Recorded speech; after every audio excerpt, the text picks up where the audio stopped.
What's going on, guys? My name is Triforce Addiction. Welcome back to another COD video. So the Lapa has finally been released to pretty much the general public for Season 10. And a lot of people have some mixed opinions. Some people think it's good. Some people think it's bad. It's another Cold War gun. So again, more attachments without any downsides at all. And right now we are going to give our initial thoughts before we get Diamond. So yesterday, as you guys saw from the stream, I did not unlock Damascus until I guess this mini update that came out. It was like about, I think, 80 megabytes. They fixed a few things with aim shake on certain guns and everything. And I guess without telling us, they did also fix the Damascus issue. So I logged in, played one game, and immediately I unlocked Damascus.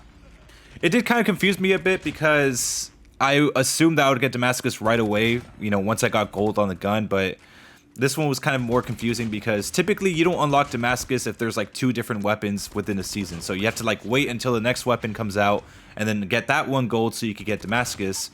But this time around, the Lapa is pretty much the only weapon that's being released this season, so it kind of confused me why Damascus wasn't being released. So a lot of people just pretty much summed it down to just being a bug, and it was a bug. So before we get into the Lapa SMG itself, make sure to subscribe because we are on the road to 10k subscribers. We're very close, guys. So the Lapa SMG was from Black Ops Cold War, of course. We've already gone through most of the Modern Warfare weapons, so now we're just getting a lot of Cold War weapons. So keep in mind, since it is a Cold War weapon, you do have that like Cold War setup where you have all these different types of barrels with almost no downsides, have like 50 different mags and shit. You know how the Cold War weapons are, right?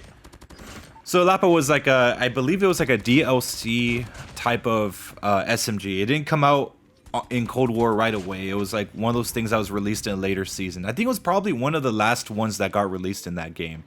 And from what I understand, it was a pretty terrible gun in Cold War itself, but I heard it was a really good gun in Warzone. So the Lapa SMG pretty much acts the same as the other SMGs. They have bullet speed. They do have a lot more, I guess, attachments that do increase bullet speed, including 1 mag attachments. I think this is the first ever gun to really increase bullet speed.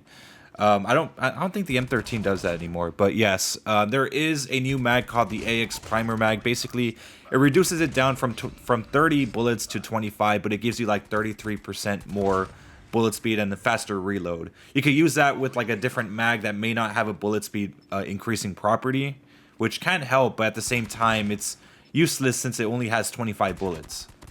However, this time around with this SMG, we do have like a lot of different barrels that do increase your bullet speed. There are some that also increase your fire rate, but not by a lot, and even then it's not really that noticeable. And even then it kind of decreases the multipliers on the gun. And this is one of those guns that could actually 3-shot depending on where you hit. I believe it's on the chest and the head where you could 3-shot pretty easily. If you use one of those rapid fire barrels, there is a chance that you're going to lose out on the multipliers. Yes, you could still 3-shot if you land 3 shots on the head, but you lose that capability of like 3-shotting on the chest or like the arms. Another thing is that the weapon does drop in range quite a bit, so that's why I recommend using a bullet speed and a range extending barrel. As for the muzzles, they typically have the same shit. They have the compensators, they have the hidden flash ones, but really the only useful one is probably just the agency suppressor, as always. I think really, like, most of the muzzle attachments are useless until you get to that point. Like, they're just there for you to use until you get to that suppressor. It's like it's just really just filler. As for the stocks, they have the usual shit. Like, the only exception is probably no stock because this weapon doesn't have no stock.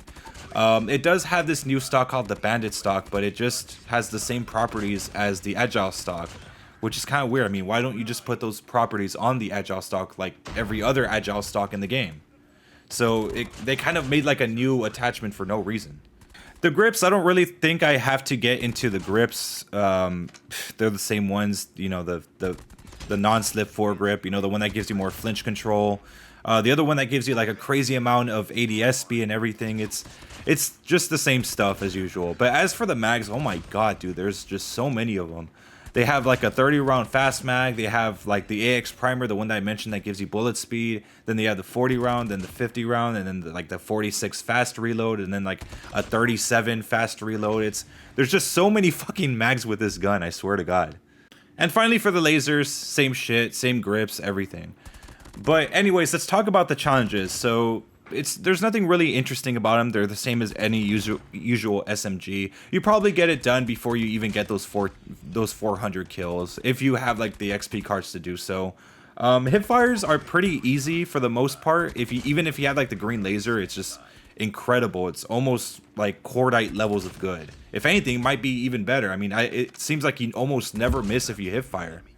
Headshots were pretty easy as well. A little bit hard to land because of the aim shake, but yeah, the headshot damage is pretty high. It's like 42, I believe, so you could get 3-shot kills like instantly. Headshots should not be a problem. Long shots as well. If you have a bullet speed and a range extending barrel, it should be a little easier. What else is there? The no attachments, all that other stuff is just the same usual challenges. There's nothing really hard about it. I will say though, like the iron sight is pretty trash. I do recommend putting like some sort of red dot sight on it because it doesn't work well, as you can see.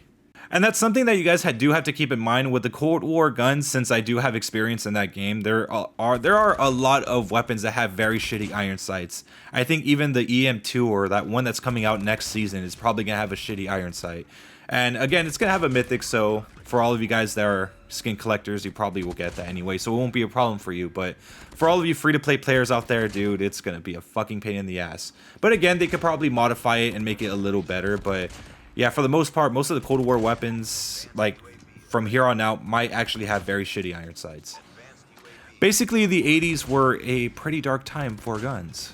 So other complaints include, besides the iron sight, include the aim shake. It doesn't feel like it's fully removed. I mean, it feels like it feels kind of like reduced after this mini update, because I recorded it just like a few minutes ago. But overall, I mean, it's still kind of annoying, and the iron sight does not help with that situation. The range cutoff, it's all right. For the most part, I think it's a pretty decently balanced SMG. Like if you're comparing it to like the GKS or even the Bison, it's not that bad. A lot of people also say that this is like the fastest SMG ever in this game, but then again, what's new? Like it seems like every SMG that comes out from Cold War always seems to be the fastest weapon ever. I mean, even including the Crick 6, I mean, it's nothing new really. So here is the class up that I have for you guys. Keep in mind this is subject to change once I get the diamond video and I can use it in just normal lobbies. I do have Agency Suppressor with the Ranger Barrel. This one gives you like 66% extra bullet speed as well as like 17% extra range. And I also do have the Red Dot Sight 4 with large extended mag B and the firm grip tape. But anyways, that's pretty much it for today's video. Hope you guys enjoyed. Make sure to leave a like. Make sure to subscribe for some more COD mobile content. I'll see you guys next time.